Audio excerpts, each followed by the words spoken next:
बातमी जत तालुक्यातून उटगीमधील वसतिगृहातील विद्यार्थ्यांना सक्तीने शेतीकाम। जत तालुक्यातील उटगी येथील वसतिगृहात शिक्षणासाठी दाखल झालेल्या मागासवर्गीय आणि अल्पवयीन विद्यार्थ्यांचा वसतिगृह अधीक्षकांकडून स्वतःच्या शेतात मजूर म्हणून गैरवापर केल्याचा आरोप समोर आल्यानंतर उटगी परिसरात संतापाची तीव्र लाट उसळली आहे।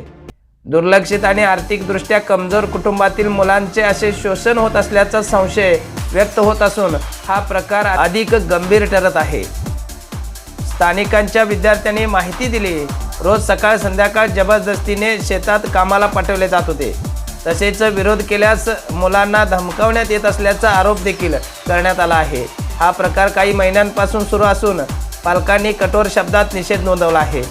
या प्रकरणाबाबत उटगी येथील सामाजिक कार्यकर्ते डॉक्टर शिवानंद पाटील यांनी तीव्र प्रतिक्रिया देत संबंधितांवर तातडीने फौजदारी गुन्हा दाखल करून कठोर कारवाई करावी अशी मागणी केलेली आहे। दरम्यान स्थानिक प्रशासनाशी संपर्क साधूनही अधिकृत प्रतिक्रिया मिळालेली नाही। यामुळे पालक व गावकरी अधिक आक्रोशित झाले आहेत। या प्रकरणामुळे वसतिगृहाच्या संपूर्ण व्यवस्थापनावर गंभीर प्रश्नचिन्ह उपस्थित झाला असून पाटील यांनी समाज कल्याण विभाग, जिल्हाधिकारी कार्यालय, जिल्हा परिषद कार्यकारी अधिकारी यांना निवेदनही पाठवल्याचे त्यांनी म्हटले आहे।